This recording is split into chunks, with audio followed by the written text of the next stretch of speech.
Tere! Mina olen Paul Puustusmaa. Loodan teid pooleks tunniks naeljutada kuvari ette, et kooskõlas praeguste eriliste nõuetega saaksin teile peegeldada viimase nädala Riigikogu toimetamisi minu pilgu läbi. Loodetavasti paljudega sealpool ekraani olen ma ka varasemalt kohtunud reaalses elus ja füüsiliselt ka valijatega kohtumise raames. Ent koroona on toonud meie ellu suuri muudatusi, mistõttu ka mina olen sunnitud loobuma oma tavapärasest personaalkohtumisest valijatega ning kasutama teisi võimalusi. Selliseid, mis tagavad ohutuse ja hoiavad täiel määral soovitatud sotsiaalset distantsi. See loob meie ellu loomulikult rida ebamugavusi, takistusi, aga see on vajalik tervise huvides ja mis hetkel peamine on ka tagajärjeks sellele. Aga täna on laupäev, 28. november 2020. Täna 1917. aastal kuulutas Eesti maapäev end kõrgemaks võimuks Eesti territooriumil. Ja täna täpselt aasta pärast algas Narva lahinguga vabadussõda. Täna 1994. aastal otsustas Norra rahvas, et Euroopa Liit ei ole tema jaoks probleemide lahendaja ja nad otsustasid selle liiduga mitte liituda. Oma 200. juubelit saanuks tähistada sotsiaaldemokraatide, sotsialistide, kommunistide suurkumiir Friedrich Engels ning 105. juubelit Eesti kunstnik Evald Okas. Aga minu peamine soov pole siin vaatajatele edastada ülevaadet ajaloolistest sündmustest ja suurvaimudest, vaid sellest, kuidas möödus nädal parlamendis. Minnes aga nüüd parlamendi töö juurde, pean ma oluliseks kõigepealt vaatajat informeerida sellest, et töö Riigikogus ei ole pelgalt nuppude vajutamine. Kuigi meediakanalid edastavad tihti ja põhjalikult huvitatutele videosid sellest, mis toimub Riigikogu suures saalis ja kuidas seal otsuseid tehakse, siis on oluline teada, et see ei oleks üllatuseks. Et tegelikult toimub enamus tööst avalikkusest varjul olles.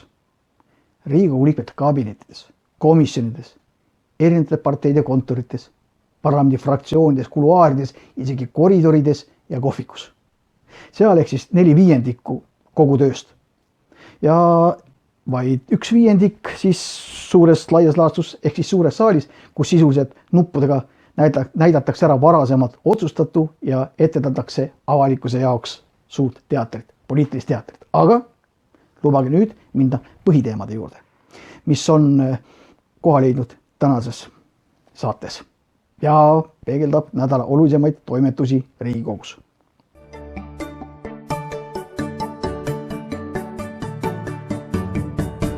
Niisiis, esmaspäev.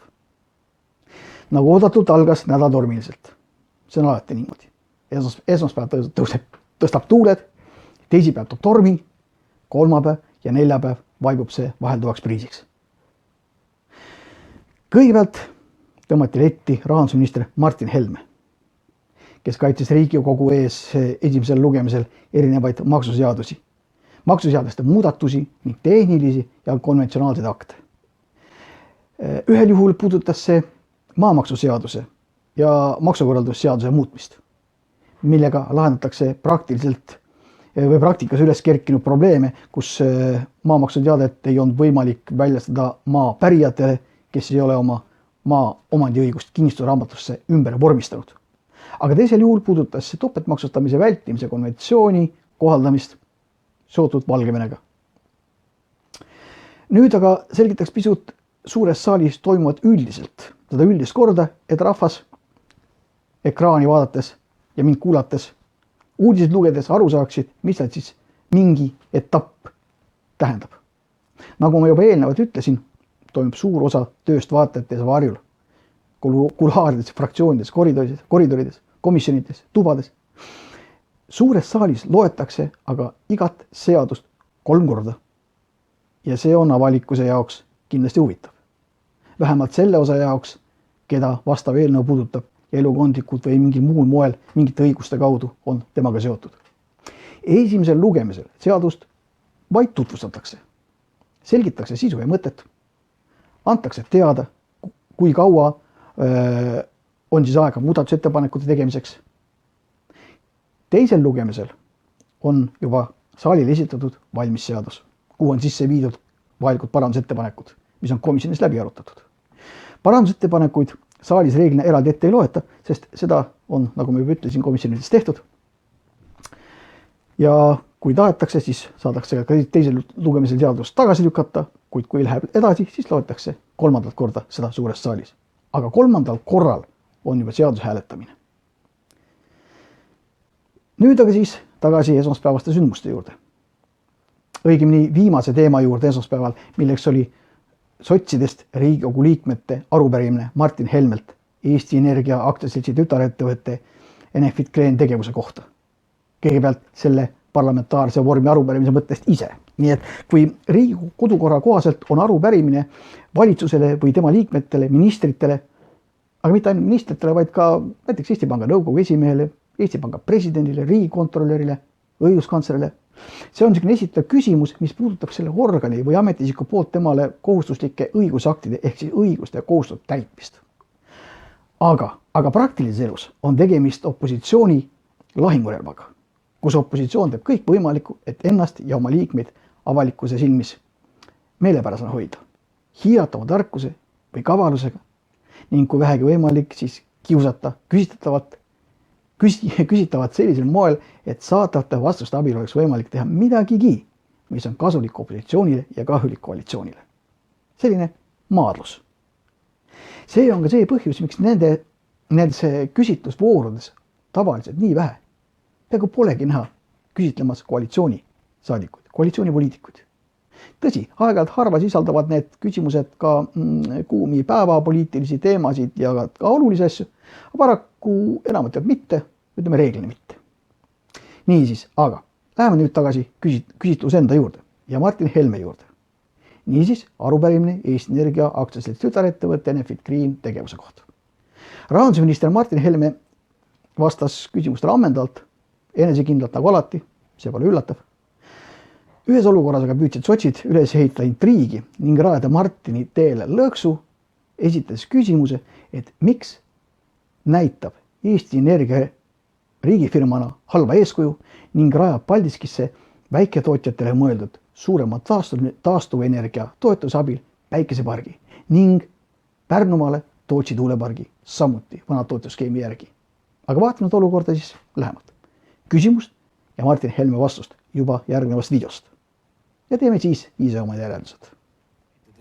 Toona mul tundus, et te majandusest ei hooli, aga ju ikka hoolita.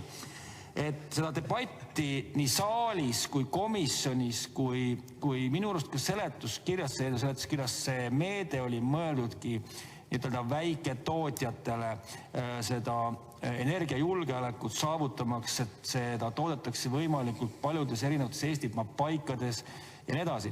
Aga tänaseks päevaks, nagu me siin kirjutame arupärimises, on Eesti Enefit Green siis jaganud ühe kinnistu 84 tükiks. Ja ta tuleb sellele mängumaale, kus tegelikult, mis oli mõeldud hoopis teistele nagu taotlejatele. Ja seda teeb riigi ettevõte. Et päris nagu ausalt öeldes, et kas see ei tundu nagu natukene ikkagi jama? Aitäh. Aitäh. Ei vaidle vastu, et on jama. Aga kes selle jama tegi? Selle jama tegi, see seadus muutus Riigikogu menetluse käigus. Ja sinna kirjutati sisse väga huvitavaid väikeseid konksukesi, mis võimaldavad sellist jama teha. Ja kui selline seadus on Riigikogust vastu võetud, selline võimalus on loodud, seda võimalust kuuldavasti kasutab ka üks teie fraktsiooni liige, kes on usinasti sisenenud päikeseenergia turule, et siis see turg on võrdne kõigile. Kui on võimalik tükkideks jagada ja seda teevad praktiliselt kõik, kes vähegi oskavad lugeda, siis nii on. Ma ei arva, et see on õige, ma ei arva, et see on mõistlik, ma ei arva, et see on maksumaksja raha hea kasutamine. See kindlasti ei aita kuidagi kaasa meil tegelikult taastuvenergia eesmärkidele, aga niisuguse seaduse on eelmine Riigikogu koosseis teinud. Aitäh!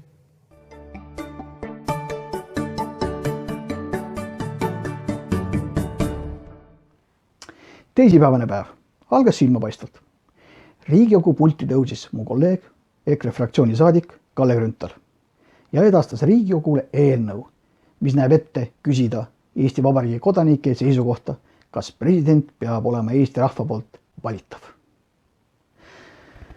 Tuletan siin juurde meelde, et varasemate Eesti põhiseaduste ajal, millised kehtisid meil aastatel 1920 kuni 1938, oli rahvale kui kõrgemale võimule antud reeglina 4 põhiõigust, milliste hulka kuulusid parlamendivalimised, rahvas valis Riigikogu, rahvahääletus, rahvas sai otsustada talle ette antud küsimuste abil riigielu küsimusi, rahvaalgatus, rahvas sai ise algatada teatud protseduuri järgivalt seadusi või siis Riigikogu seadusi kehtetuks tunnistada.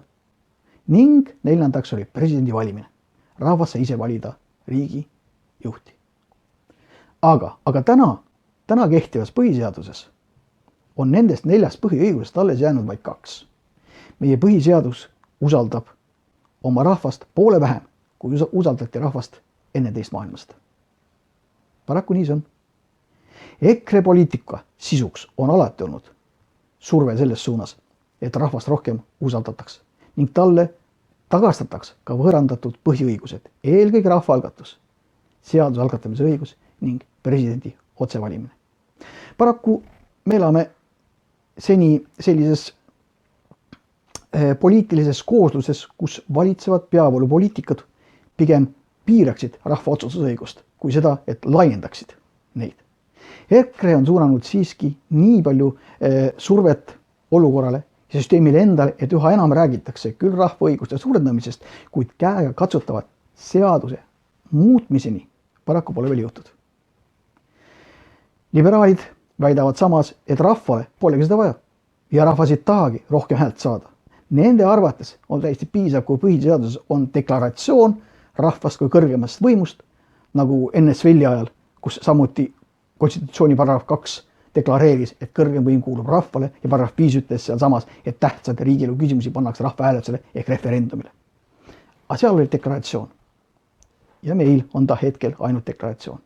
Pole välistatud, et ka siin on meil vaja ühiskonnas selgust saavutada, kas rahvas lepib kord 4 aasta tagant nupu vajutamisega või soovib ta enamat. Kalle Grünthal omalt poolt otsustas, et tema seda poliitilist kemplust ja kaugusest terendavat õnnelikku lõppu ära ootama ei jää. Haaras initsiatiivi, et visata pall rahvale ja sunnida seeläbi parlamenti seadustama presidendi otsevalimist. Aga miks ta seda tegi või mis oli selle otsustamise motiiviks, sellest räägib Kalle Grünthal nüüd ise. Tere, Kalle! Tere! Mul on äärmiselt hea meel, et sa siin projektis osaled ja tõesti ma tahaksin küsida ja ma tahaksin, et sa rahvale ütleksid, et kuidas sul tuli see kandev idee esitada see seaduse eelnõu, mis muudaks presidendi otse valitavaks. Ole hea, anna oma kommentaar, aitäh sulle. Aitäh, tegelikult on ju seda presidendi otsevalimise andmist rahvale on ju räägitud siin küll juba ja nüüd on, ütleme, mis on, 1,5 aastat on juba Riigikogus sisseelamise aeg olnud ja tuli selline mõte, et kuna nagunii on referendumi osas, tähendab rahvahääletuse osas, mis käsitleb siis samasoolist abielu, on referendum juba plaanis, siis ei keela ju tegelikult seadus ka seda teha, et on mitu küsimust seal selles arutelus ja muidugi see on nagu üks motiiv ja teine motiiv on ikkagi see, et see on nüüd ka minu poolt nüüd see katse, et anda tegelikult rahvale võim tagasi, sest praegusest kerida ajalugu tagasi, siis on meil olnud muuseas ainult üks ainukene rahvahääletuse selle Euroopa Liitu astumise osas. See ma pean silmas praegu seda, kui oli juba Eesti Vabariik välja kuulutatud. Aga ma ei näe sellest üldse midagi halba, et rahvas saab oma arvamust avaldada. Näiteks Šveitsis on viimase 12 aasta jooksul toimunud 105 rahvahääletust ja me ei saa öelda, tähendab, et Šveitsis oleks kuidagi elu allamäge läinud. Et ma leian, et ta on just kõige õnnelikum, rikkam ja rahulolevam riik Euroopas. Selge, aga ma saan seda aru, ma mõistan seda ja ma tänan sind selle algatuse eest ja kohtume tulevikus. Aitäh!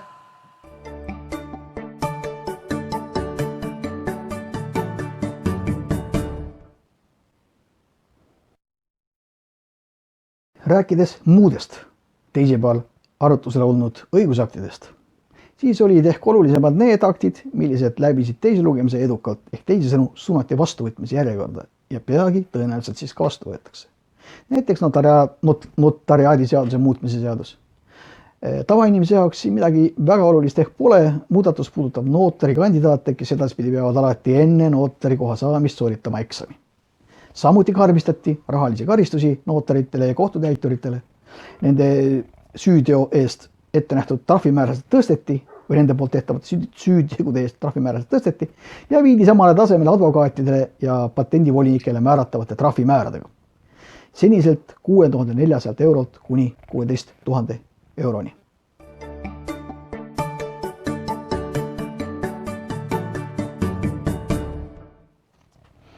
Maaeluminister Arvo Aller tutvustas väga põhjalikult põllumajanduse ja kalanduse valdkonna arengukava aastani 2030, mille eesmärk on Eesti toit oleks eelistatud. Keskkond ja elurikkus hoitud, toidusektori ettevõtted edukad ning maa- ja rannakogukonnad elujõulised. Minister Arvo Aller ütles, et põllumajandus, kalandus, vesiviljelus, toiduainete tööstus ja toidukultuur on kogu Eesti elanikkonna ja territooriumi hõlmavad valdkonnad, millel oli ja on oluline osa Eesti maa- ja rannarahva ajaloolises identiteedis ning inimeste heaolu ja elukeskkond, sealhulgas Eesti maastiku kujundamises. Minister osutas, et arengukava on koostatud üle 3 aasta. See seob kokku üle 30 seni eraldi olnud arengudokumendi. Selle arengukava kokkupanemises osales üle 500 oma ala asjatundja enam kui 150 esindusorganisatsiooni. Kandvaks visiooniks on, et Eesti toit on hinnatud ja maal on hea elada.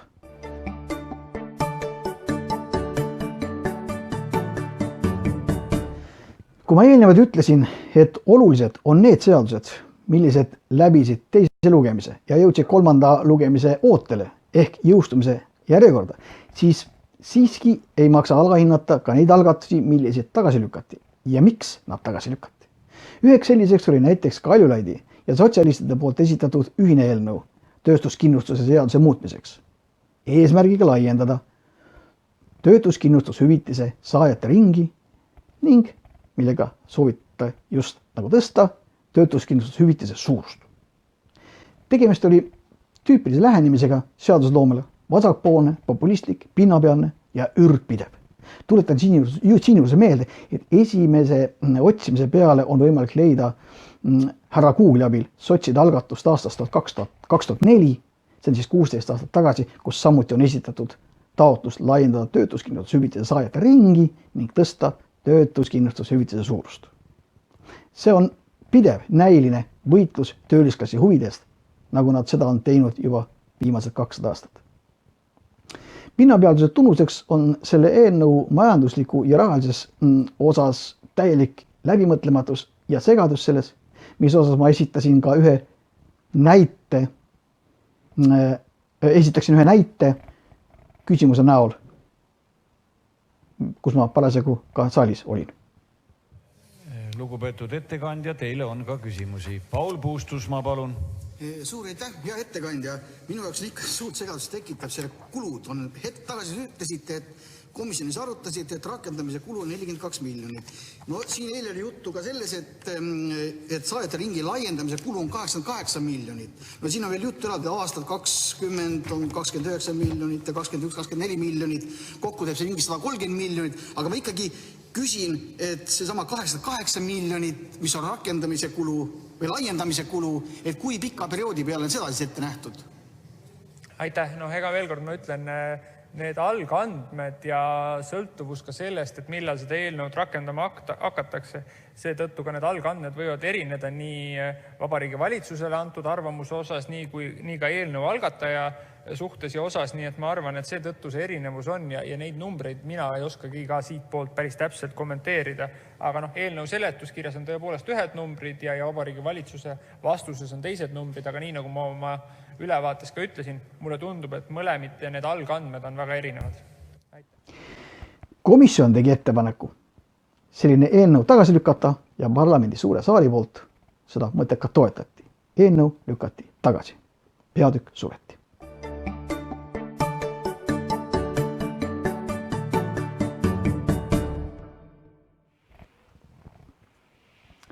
Kolmapäev algab alati infotunniga.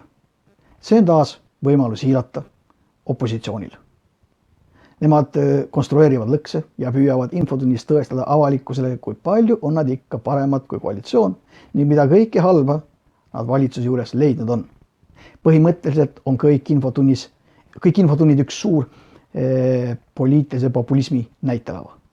Koalitsioonisaadikutel sellel mängulavale reeglina asja ei ole. Seepärast ka seal alati on pooltühi saal, sest see on aeg, millal koalitsioonipoliitik saab rahulikult oma kabinetis päris tööd teha ning pühendada ennast ühiskonna hüvanguks.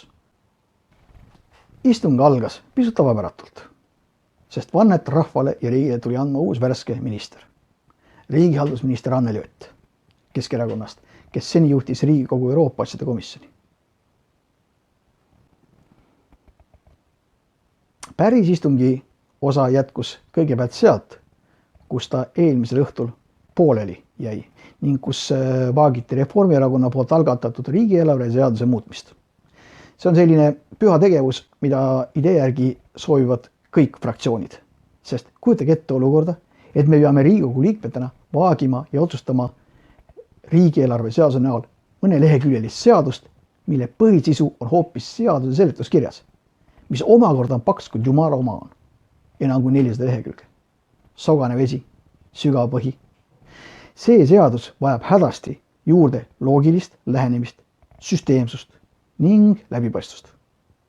Praeguse valitsuse ajal on küll olukord parandatud pisut, kuid mitte nii palju, kui seda vaja oleks, sest endiselt on riigieelarve seaduse näol tegemist üsna raskesti mõistetava aktiga.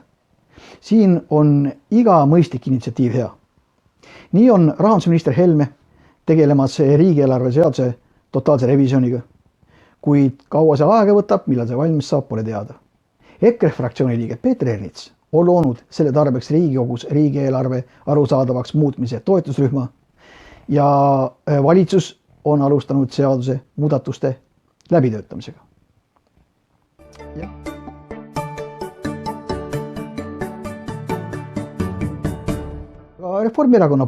Reformierakond on omalt poolt algatanud seaduse täiendamise, mida me siis istungil ka kaalusime.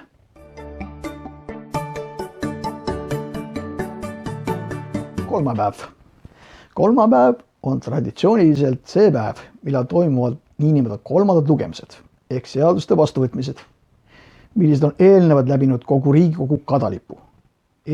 Esmastest mõtetest, ettepanekutest, koostöökavatsustest läbinud komisjonid, fraktsioonid esimese ja teise lugemise. Niisiis sai vastu võetud rida seadusi bürokraatia vähendamiseks, näiteks seadus, millega ühendatakse lennu-, maantee- ja veeteede ametid üheks ametiks ning uue ühendasutuse nimeks saab Transpordiamet. Ametite ühendamine lähtub riigireformi üldisest põhimõttest vähendada ametiasutuste arvu ja dubleerimist ning parandada avaliku teenuste kvaliteeti ja kättesaadavust. See seadus sai siis vastu võetud. Samuti võeti vastu turismiseaduse ja tarbijakaitseseaduse muutmise seadus, millega vähendati nõudeid, mis ei ole otseselt vajalikud või kus toimib hästi nii ehk naa iseregulatsioon, näiteks kvaliteetinõuded. Uuenevad majutusteenuste mõiste ja majutusettevõtete liikide kirjeldus.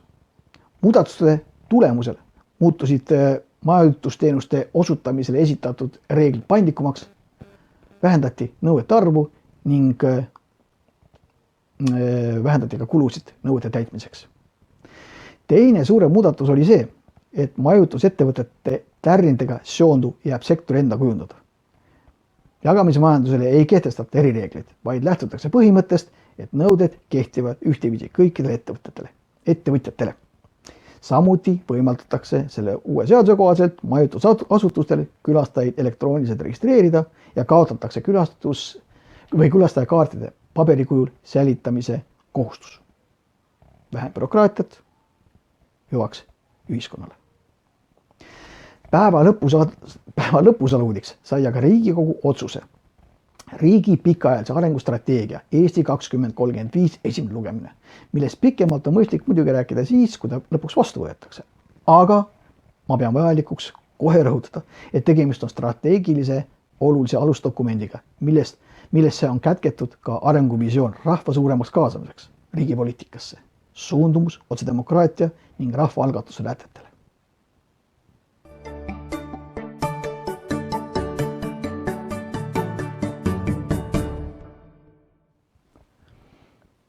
Neljapäev. Aga neljapäev oli pühendatud parvlaev Estoniat ümbritsevale saladusloorile. Kas on meie võimuses seda loori kergitada või on see loor ramp raskene merepõhja kinni jäänud, kust meie tahe ja poliitiline jõud teda kergitada ei suuda? Ning kas seda on vaja teha ja kui on vaja teha, siis kuidas teha? Neljapäeval toimus EKRE fraktsiooni algatatud olulise tähtsusega riikliku küsimuse Estonia hukk, kas tõde tõuseb viimaks pinnale arutelu. Ettekandjateks olid reisiparvlaeva Estonia hukkus pääsenud Ain-Alar Juhanson, aastatel 2005–2009 valitsuse uurimiskomisjoni esimees Margus Kurm ja EKRE fraktsiooni liige Kalle Grünthal. Oluline, kui jõuti, oli see, et meie ees veel on liiga palju lahendamata küsimusi seoses selle katastroofiga ning eeldatavasti lõpliku tõe selgitamiseks me uuest uurimisest ei pääse. Mõned eriti silmapaistvad üllatused tõi välja Ain-Alar Juhanson, kes oli üks vähestest, kes lahkus laevast ja nägi laeva rampi veel enne laeva põhjaminekut. Tema väide oli, ramp oli suletud. Tema väide oli, et vesi oli autoteki all kohe peale seda kuulsat kõmakat. See kõik tekitab tõsiseid kahtlusi ametliku uurimisversiooni paikapidavuse kohta. Vastamata on ka Margus Kurmi loogilised küsimused laeva kiire vajumise mehhanismi osas. Ja usun, et sellele teemale on paslik joon alla tõmmata pisikese kokkuvõttega Ain-Alar Juhansoni sõnavõtust Riigikogu saalis Riigikogu liikmetele ja avalikkusele, mis oli tasakaalukas, kuid samas vägagi tugevalt laetud. Küll aga tormisel merel, kus laev pidevalt kõikus, uinumine oli loomulikult ka raskendatud, aga magama olime kõik jäänud, kui ühel hetkel suure raksatuse peale üles ärkasime. Ma tegin kajuti ukse lahti ja vaatasin koridori peale. Nägin koridori seinte vahelt vett jooksmas. Ma olin siis autoteki all. See on üks fakt, üks oluline nüanss, mis vajaks väga selgelt läbimõtlemist ja läbi seletamist, sest ma ei olnud ainuke, kes seda nägi autoteki all, et seintest tuleb vett. Ma ei ole laeva tehnilise ehitusega kursis, ei ole mina spetsialist seda ütlema, aga minu parema teadmise arusel sellisel juhul, kui vesi autotekile jõuab, ei tohiks see jõuda sealt edasi. Aga las uurijad teevad oma töö ise. Otsustasime, et me suundume laeva ühe otsa poole. Me siis ei teadnud, et tegemist on laeva ninaga. Me jõudsime laeva ninasse ja nägime seal siis metallist võrestikuga seina, mis oli laevaramp, mis oli suletud. See on fakt, mis lõpuraportis ei kajastu, mida ma olen 3 uurijale öelnud. Ma ei tea miks, aga ta seal ei kajastu. Lõpuraport ütleb midagi muud. Kes teab, mis põhjusel. Ja siinkohal on palve mul teile kõigile, et Estonia katastroof on üks niisugune oluline sündmus, mis puudutab meie kogu riiki ja meie riigi väärikust ja olemasolu. Et kui me seda teemat käsitleme, et siis võib-olla on võimalik seda teha selliselt, et omavahelised erimeelsused sinna vahele ei tuleks ja et me leiaks ühise meele ja aru saama, et lõplik tõde lõpuks päevavalgele tuleks. Sest seda väärivad tänaseks juba 26 aastat oodanud, ellu jäänud, kannatanud lähedased, kõik, kes asjasse puutunud on ja neid on väga palju. Me räägime hauarahust, mida ei tohi rikkuda. Aga kuidas on nende inimeste rahuga, kes täna edasi elavad? See on väga oluline, ma arvan, ja ma arvan, et need peaks käsitlema koos.